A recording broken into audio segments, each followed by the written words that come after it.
¿Y si algunos de los villanos del anime no querían destruir el mundo, sino exhibir lo podrido que ya estaba?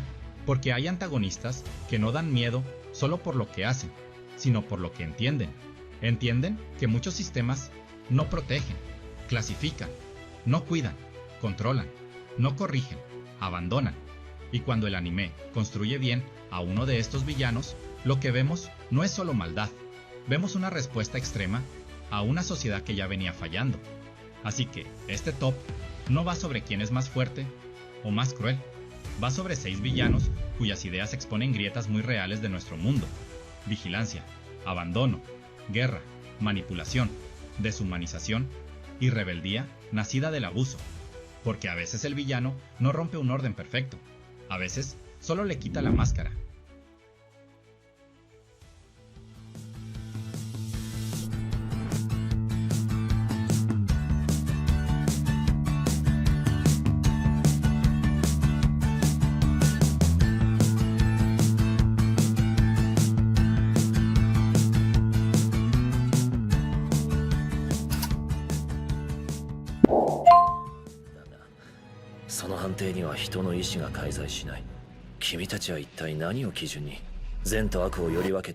En Psycho Pass, Japón ya no funciona como una democracia que confía en el juicio humano, sino como una sociedad administrada por el sistema civil, una red que mide de forma constante el estado mental de la población y traduce esa medición en un Psycho Pass y un coeficiente criminal.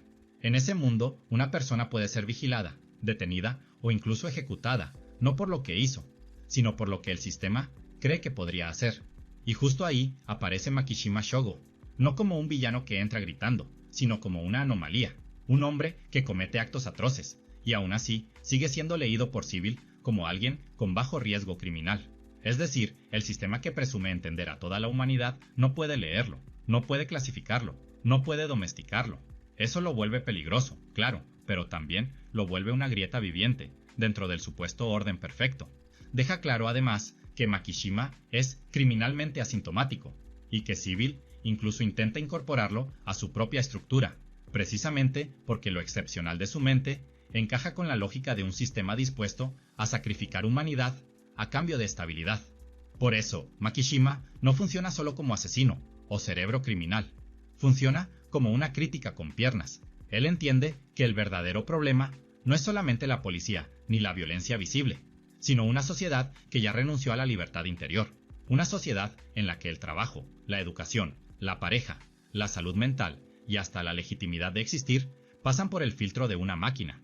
Un texto crítico de Anime Feminist lo resume bastante bien al describir a Civil como un sistema autoritario que decide incluso las profesiones de los ciudadanos y genera una especie de casta invisible basada en el riesgo, mientras que la propia serie subraya que el problema moral central no es el crimen en sí, sino aceptar que alguien sea castigado por su peligrosidad potencial antes de actuar. Makishima encarna el regreso violento de algo que Civil quiso extirpar: la voluntad humana sin anestesia. No pelea por construir un paraíso, pelea por destruir una comodidad falsa que se vende como paraíso. Y esa es la razón por la que sigue siendo tan inquietante. No representa solo caos, representa la posibilidad de que un sistema aparentemente impecable sea en realidad una cárcel psicológica masiva. Además, visualmente Psycho Pass hace que esa lectura entre mejor. La serie recurre mucho a espacios limpios, fríos, controlados, con una estética casi clínica. No da la sensación de un mundo vivo, sino de un mundo esterilizado. En medio de esa blancura tecnológica, Makishima siempre se siente como una mancha. Alguien que habla con calma, que cita literatura, que se mueve con una extraña elegancia y que parece más humano que los propios guardianes del orden. Y ahí está lo mejor del personaje. No solo denuncia que Civil falla, sino que obliga al espectador a preguntarse si el verdadero monstruo es el hombre que rompe el sistema, o el sistema que convirtió la espontaneidad, la rabia y la contradicción en errores a corregir. En tiempos donde cada vez hablamos más de vigilancia algorítmica, perfilado de datos, automatización de decisiones y miedo a que la inteligencia artificial termine sustituyendo el juicio humano, Makishima sigue pegando durísimo, porque lo que cuestiona no es ciencia ficción lejana, es nuestra fascinación por un orden tan eficiente que un día podría dejar de tolerar la libertad real. 誰もがそのことを知っている。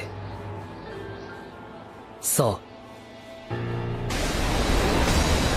Shigaraki pega distinto porque, a diferencia de Makishima, él no entra como un filósofo del caos, ni como un saboteador sofisticado. En My Hero Academia, su origen es mucho más sucio, mucho más doloroso y mucho más humano. Su nombre real es Tenko Shimura, y la propia página oficial del anime recuerda que es el nieto de Nana Shimura, que en su infancia mató a su familia con su propio quirk, y que luego fue criado por All for One como sucesor. Es decir, detrás del gran villano hay primero un niño roto, un niño cuyo poder despertó de la peor forma posible, y cuya tragedia personal fue absorbida y convertida en proyecto por alguien que entendió cómo usar ese dolor.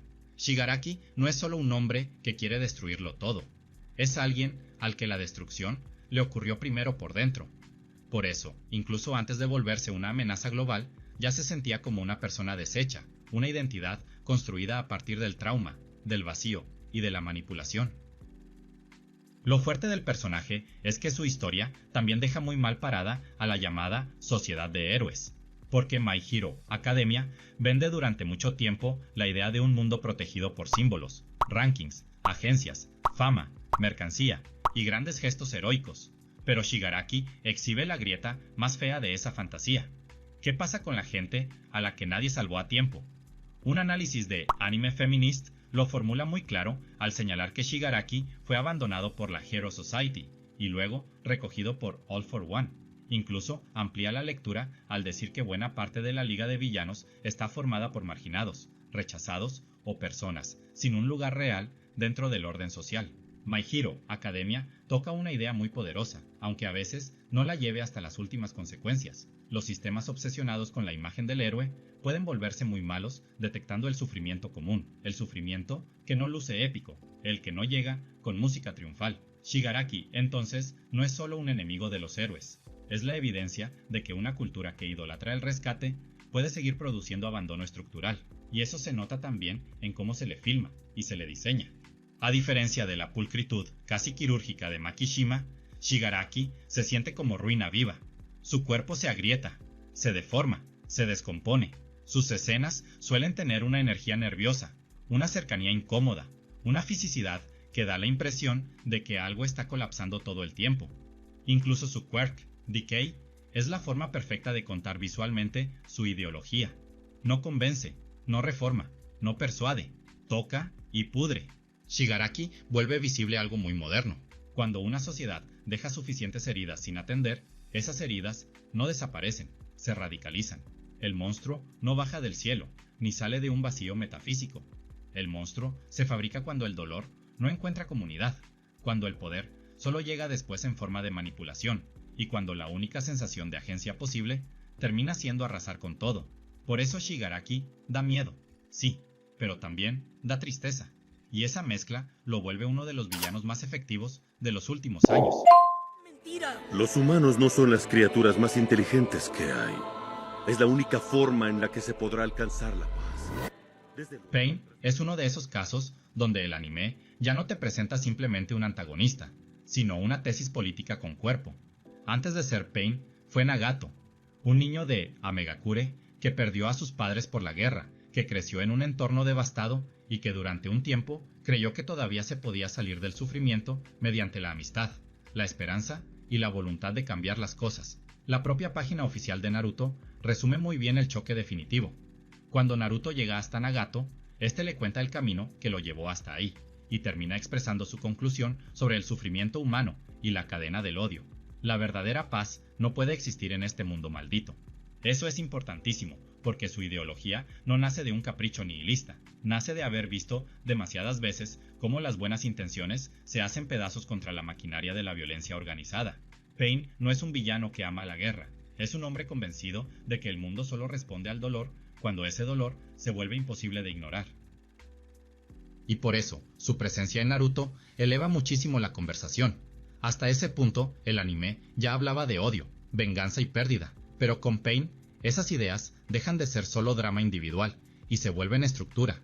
Lo que él pone sobre la mesa es brutal. Los sistemas políticos y militares dicen querer paz, pero muchas veces solo administran violencia, reparten armas, crean huérfanos y luego llaman extremismo a la furia que ellos mismos ayudaron a producir. Su lógica es monstruosa, sí, porque quiere imponer paz mediante terror masivo. Pero precisamente ahí está su potencia como villano. Obliga a preguntarte si el orden mundial que critica es realmente mucho más moral que él, o si solo está más institucionalizado. Cuando Paine dice que el sufrimiento alimenta un ciclo interminable de odio, no está soltando una frase dramática al azar. Está describiendo la forma en que muchas sociedades funcionan cuando no resuelven las causas de la violencia, sino que solo heredan su resentimiento de generación en generación. Esa es la razón por la que su discurso no se siente viejo, sigue sonando peligrosamente actual.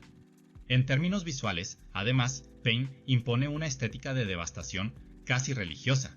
Los cuerpos de los 6 caminos, la composición monumental de sus apariciones, la destrucción de Konoha, la sensación de que cada escena está cargada por algo más grande que una simple pelea. Todo contribuye a que no se sienta como un enemigo local, sino como la encarnación de una idea. Paine representa el momento en que el dolor deja de pedir justicia y empieza a diseñar un sistema propio. Ya no busca ser escuchado, busca volverse ley, y por eso incomoda tanto, porque expone una tentación que la historia humana conoce muy bien, la de convertir la herida en doctrina y la memoria del sufrimiento en permiso para gobernar con miedo. En un mundo donde todavía vemos estados, movimientos y líderes que justifican medidas extremas en nombre de la seguridad, la estabilidad o la paz futura, Paine sigue funcionando como espejo oscuro, no porque tenga razón en sus métodos, sino porque entiende demasiado bien cómo nace la violencia política, cuando la paz se convierte en un privilegio reservado para unos cuantos. ¿Cuánto tiempo sin vernos, doctor? Soy yo. Johann Liebert da miedo de una forma muy distinta al resto, porque no entra rompiendo estructuras visibles. Entra haciendo que la estructura se vacíe por dentro. Monster arranca con un gesto ético decisivo. Tenma, un neurocirujano brillante, se desencanta de un hospital que prioriza a pacientes políticamente influyentes por encima de otros en verdadera necesidad. Cuando llegan los gemelos Johann y Anna tras una masacre, Tenma desobedece órdenes y opera a Johann en vez de atender al alcalde, decisión que salva al niño pero le revienta la carrera y la vida personal. Años más tarde descubrimos que ese niño es Johann Liebert, un asesino serial que además fue paciente de Tenma, hermano gemelo de Nina, y producto de una historia marcada por manipulación, experimentos y violencia institucional. La obra y sus materiales de referencia también lo vinculan con Kinderheim 511, un orfanato experimental de Alemania Oriental diseñado para fabricar sujetos perfectos mediante deshumanización. Todo eso importa mucho, porque Johann no es solo un psicópata brillante, es alguien moldeado alrededor de instituciones que trataron la infancia, la identidad y la vida humana como materia manipulable.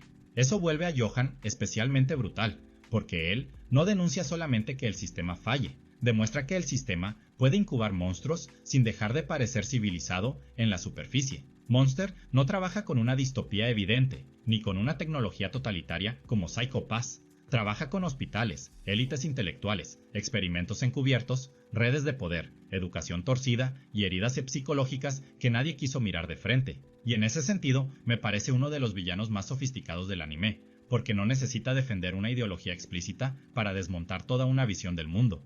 Johann actúa como si quisiera probar algo espantoso, que la identidad es frágil, que la moral puede romperse con facilidad, y que la sociedad, normal, está mucho más cerca del abismo de lo que le gusta admitir. El verdadero terror de Johann no es su violencia directa, sino su capacidad para encontrar el vacío que ya existía dentro de los demás y empujarlo hasta el límite. Y esa idea se vuelve todavía más poderosa por cómo Monster lo presenta. No hay una estética de exceso permanente ni una glorificación visual del caos. Al contrario, silencios largos, conversaciones tensas, habitaciones normales, ciudades normales, rostros normales. Todo parece pertenecer a un mundo razonable. Y justo por eso, Johann se siente tan perturbador. Es como si Naoki Urasawa dijera: no necesitas monstruos sobrenaturales cuando basta con dejar que un sistema sin alma haga su trabajo durante años. Johann es quizá el villano que mejor demuestra que la barbarie moderna no siempre llega con uniforme grotesco o con discurso exaltado. A veces llega con modales elegantes, belleza fría y una sonrisa casi vacía. Por eso sigue siendo tan inolvidable, porque transforma el trauma institucional en arma contra la confianza social, y en una época donde también vivimos rodeados de manipulación emocional, crisis de verdad compartida, radicalización silenciosa y fracturas morales que circulan por debajo de la apariencia de normalidad, Johan se siente menos como reliquia y más como advertencia. Satoru, 見てしまったね。¿Ame? En Desaparecida, Gaku Yashiro entra a la historia con una de las máscaras más peligrosas que puede tener un villano, la de un adulto confiable. Es el maestro de Satoru cuando era niño, y según la propia descripción del manga, lo más cercano a una figura paterna, para él. Mientras Satoru usa su habilidad de viajar al pasado para evitar la cadena de secuestros y asesinatos que marcó su infancia, la historia va revelando poco a poco algo mucho más incómodo. El hombre que parecía orientar, observar y ayudar desde la normalidad era en realidad el asesino al que estaba persiguiendo. En la trama de la obra, Satoru vuelve a 1988 para salvar a Kayo Hinazuki, una niña aislada y víctima de abuso en casa, y después descubre que Yashiro había estado moviendo piezas desde una posición de absoluta confianza social. Yashiro no encaja tanto como villano ideológico, al estilo Makishima o Pain, sino como síntoma de otro fallo brutal de la sociedad moderna, la incapacidad de reconocer el mal cuando viene vestido de autoridad, cortesía y normalidad. Desaparecida no solo habla de un asesino, habla de un entorno donde una niña podía sufrir abuso sin que el mundo realmente la rescatara a tiempo, donde las sospechas se mueven hacia los márgenes más visibles, y donde el verdadero depredador puede esconderse detrás del rol de maestro, adulto responsable o figura respetable. Por eso, Yashiro da tanto miedo, porque no necesita rebelarse contra el orden. Le basta con entenderlo, habitarlo y usar la confianza que ese orden genera para moverse sin levantar alarmas. No rompe el sistema, se camufla perfectamente en él. Después de hablar de villanos que nacen del trauma, de la guerra, de la opresión o del control social, Yashiro mete una idea todavía más venenosa. A veces el problema no es solo el sistema que abandona, vigila o radicaliza, sino el sistema que no sabe detectar al monstruo que parece más integrado que nadie, y eso conecta demasiado con la vida real. Muchas veces la violencia más aterradora no viene del inadaptado evidente, sino de la persona que aprendió a verse correcta, amable e incluso útil ante la comunidad. En ese sentido, Yashiro expone una falla social muy específica y muy actual, la tendencia a confiar más en la apariencia de respetabilidad que en las señales del daño real. Yashiro te deja con una idea fuertísima. No todos los villanos gritan, no todos quieren cambiar el mundo y no todos llegan desde afuera. Algunos ya tienen un lugar dentro del orden, y precisamente por eso son los más difíciles de detener. No es cierto. Yo solo... Tu familia solo es un clan creado con el propósito de seguir órdenes tras abandonar su propio ser. Eren Jaeger empieza Attack on Titan como el protagonista más fácil de entender. Un niño que ve cómo los titanes destruyen su hogar, devoran a su madre y encierran a la humanidad detrás de muros marcados por el miedo. Desde el inicio, su identidad está construida sobre una herida, el deseo de libertad y la rabia contra un mundo que le arrebató todo. Durante buena parte de la historia, Eren parece el héroe clásico que quiere romper el encierro y vengar a los suyos. Pero conforme la serie revela la verdad sobre Eldia, Marley y el odio histórico contra su pueblo, esa rabia deja de ser solo personal y se convierte en algo mucho más grande, más político y mucho más oscuro. Para la etapa final, el propio portal oficial de Attack on Titan ya presenta a Eren como alguien que arrasa civiles y golpea brutalmente al ejército de Marley, mientras la historia lo empuja a una posición cada vez más ambigua y abiertamente antagonista. La transformación de Eren no nace de la maldad gratuita, sino de una conclusión radical frente a una estructura de opresión, odio heredado y guerra interminable. Attack on Titan construye un mundo donde los eldianos son perseguidos, encerrados, utilizados como arma y marcados por culpas históricas que muchas veces cargan personas que ni siquiera participaron en esos crímenes del pasado. Eren ve todo eso y llega a una conclusión monstruosa. Si el mundo nunca va a dejar de ver a su gente como una amenaza, entonces él mismo se convertirá en una amenaza absoluta. Eso es lo incómodo del personaje. No pelea solo por poder ni por placer destructivo. Pelea desde la lógica del acorralado que decide que, si la historia ya lo convirtió en monstruo, entonces va a usar esa imagen hasta el final. Y justo por eso funciona tan bien como crítica social. Eren representa el momento en que el oprimido deja de pedir reconocimiento y empieza a responder con una violencia tan descomunal que termina replicando la misma lógica brutal que lo creó.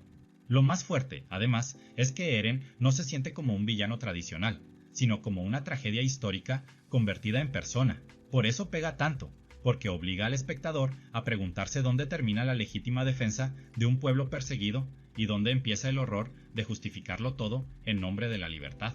Y para este top, eso es oro, porque Eren sintetiza casi todas tus ideas al mismo tiempo: trauma, militarización, nacionalismo, memoria histórica, radicalización y el colapso moral de una sociedad que ya no cree que pueda salir del ciclo de violencia por otra vía. En otras palabras, Eren representa la rebelión del oprimido convertida en pesadilla global, y eso lo vuelve perfecto para este top.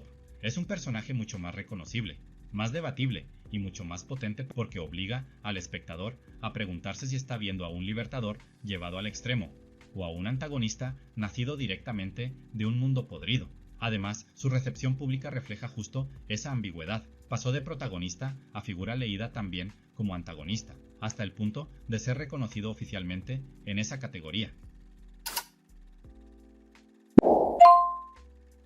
Tal vez por eso estos villanos incomodan tanto, no porque tengan razón en todo, sino porque señalan algo real. Nos obligan a preguntarnos si el orden que defendemos de verdad merece ser defendido, si nuestras instituciones protegen o controlan, si nuestra idea de justicia incluye a todos o solo a quienes ya encajan dentro del sistema. Y quizá esa sea la razón por la que los mejores antagonistas del anime se sienten cada vez menos como fantasía y cada vez más como advertencia, porque a veces el verdadero horror no es el villano, es el mundo que lo hizo inevitable. ¿Qué piensas tú? Déjame tu opinión en los comentarios. Y no olvides darle like y suscribirte para más videos como este. Nos vemos. Hasta la próxima.